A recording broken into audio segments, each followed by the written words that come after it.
Contract account का format देखने के बाद अब हम कॉन्ट्रैक्ट अकाउंट से रिलेटेड प्रैक्टिकल क्वेश्चन देखते हैं। तो क्वेश्चन आपके सामने बोर्ड पर है, आप पढ़ सकते हैं। Prepare the contract account from the following information. फिर material, labour, indirect expenses, plant issued, material at site, work certified, work uncertified, plant at site, cash received and contract price. These items are given and which account is to be prepared? Contract account. Now solution. Firstly, write the name of contractor in the books of contractor. Contract account made by contractor.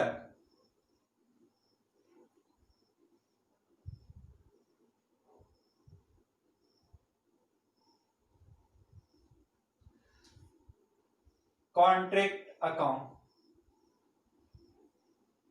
Contract account. For the year end date,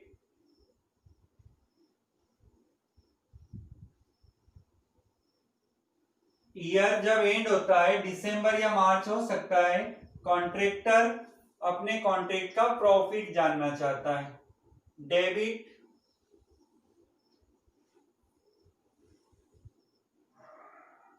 particulars rupees, credit side particular rupees. अभी हमारा first question है, इसमें हमने बहुत simple question लिया है। Particular rupees के column ready है। अब हम इसमें लिखते हैं मटेरियल। क्वेश्चन में देखिए फर्स्ट आइटम मटेरियल दिया है, right the debit side. Format बहुत सिंपल है। First item material, material given in the question 42,000। Next item labour, labour appear in debit side to labor.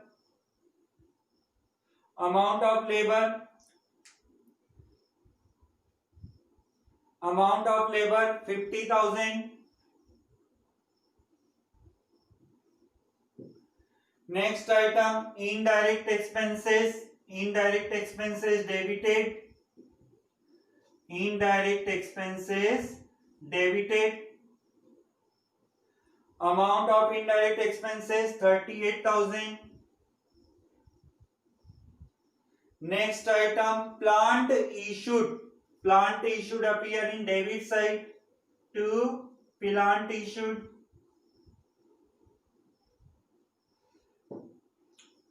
Plant issued amount 30,000. Next item material at site, material at site means बचा हुआ material. आपने 42,000 का material purchase किया था और उसमें से material बच गया है, तो क्रेडिट साइड लिखिए बाय मटेरियल एट साइट, बचा हुआ सामान 5,000। Next item work certified, work certified अभी छोड़ दीजिए। नेक्स्ट आइटम वर्क अनसर्टिफाइड, इसे भी छोड़ दिया जाए अभी। Plant at site, plant at site 28,000। Plant at site के साथ ब्रैकेट में लिखा एट द एंड, तो ये प्लांट एंड का है। जबकि आप देखो डेबिट साइड आपने इशूड 30,000 लिखा था, डेबिट में 30,000 लिखा और क्रेडिट में 28,000 लिखा है, तो यहां पर आप बता सकते हैं cost 30,000 minus depreciation. Depreciation question में नहीं दिया है, लेकिन इशूड और एंड वैल्यू का डिफरेंस डेप्रीशिएशन होता है 2,000। आउटर कॉलम 28 ऑलरेडी लिखा हुआ है। प्लांट एट साइट के बाद देखिए कैश रिसीव्ड, कॉन्ट्रैक्ट अकाउंट में नहीं लिखना है। कॉन्ट्रैक्ट प्राइस नहीं लिखना है। कॉन्ट्रैक्ट अकाउंट से रिलेटेड आइटम्स में लास्ट आइटम होता है work in progress. Work in progress में आपको वर्क सर्टिफाइड और वर्क अनसर्टिफाइड लिखना होता है। कॉन्ट्रैक्टर जो भी वर्क कंप्लीट करता है उसे एक इंजीनियर समय समय पर चेक करता है। तो जिस कार्य को इंजीनियर अपनी अनुमति दे देता है कि ये करेक्ट है उसे सर्टिफाइड कहते हैं, और ऐसा वर्क जो इंजीनियर ने चेक नहीं किया उससे अनसर्टिफाइड कहते हैं। Amount of work certified 1,50,000 and uncertified 20,000। सभी आइटम्स होने के बाद डेबिट और क्रेडिट का डिफरेंस निकालें। डेबिट और क्रेडिट का डिफरेंस, क्रेडिट का टोटल अधिक है, क्रेडिट साइड का टोटल होता है 203,000, 2,03,000, जबकि डेबिट साइड का टोटल देखिए 1,50,000 ही हो रहा है, सॉरी 160। तो डिफरेंस डेबिट साइड 43,000 शो हो रहा है। इस डिफरेंस को कहा जाएगा to balance CD. Balance CD, balance CD means total profit. अब इसी बैलेंस सीडी को क्रेडिट साइड ब्रॉड फॉरवर्ड कीजिए। ये टोटल प्रॉफिट है, लेकिन कॉन्ट्रैक्ट कंप्लीट नहीं हुआ है। जब भी सर्टिफाइड और अनसर्टिफाइड क्वेश्चन में दिया होता है तो आप समझो इनकम्प्लीट कॉन्ट्रैक्ट है। तो इस कंडीशन में आपको ये जो टोटल प्रॉफिट है इसको दो पोर्शन में ट्रांसफर करना होगा, to profit and loss account, और सेकेंड पोर्शन होगा WIP account, work in progress account. जब तक वर्क कंप्लीट नहीं होता है contractor profit and loss account में रुपए ट्रांसफर नहीं कर सकता। अब प्रॉफिट एंड लॉस में कितना अमाउंट ले जाएं, इसके लिए हमें वर्किंग नोट की हेल्प लेना होगा।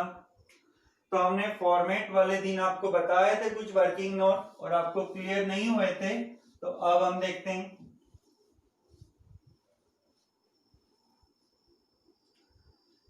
वर्किंग नोट,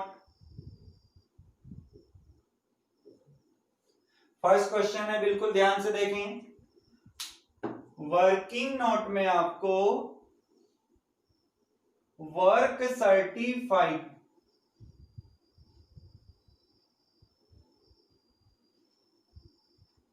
सर्टिफाइड लिखना है 1,50,000,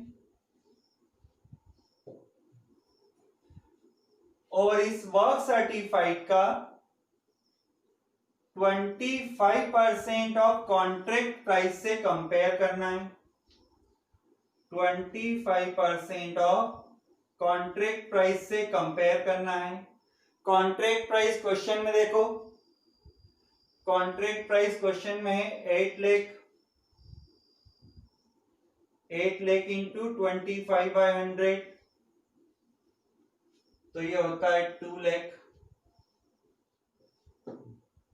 आपके सामने बोर्ड पर दो अमाउंट है, work certified and 25% of contract price. इन दोनों अमाउंट में आप देखिए वर्क सर्टिफाइड की जो अमाउंट है, वर्क सर्टिफाइड की अमाउंट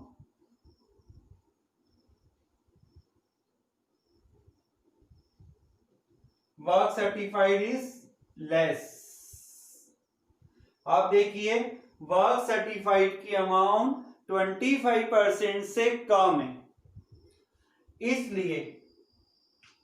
इसलिए प्रॉफिट एंड लॉस अकाउंट में कोई अमाउंट ट्रांसफर नहीं होगा।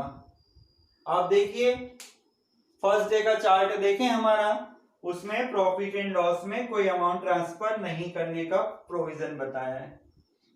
तो ये 43,000 फुल अमाउंट ट्रांसफर हो जाएगा WIP। कॉन्ट्रैक्टर को आगे के एक्सपेंसेस के लिए 43,000 अपने पास रिजर्व रखना है। यहां पर आपको एक नोट भी लिखना होगा, amount transfer to P&L account, amount transfer to profit and loss account will be nil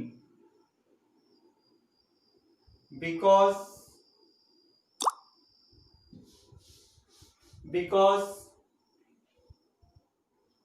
work certified is less than 25% of contract price। Clear? Contract price का 25% से कंपेयर करने पर वर्क सर्टिफाइड कम आ रहा है तो P&L अकाउंट का answer नील हो जाता है, 0। क्लियर?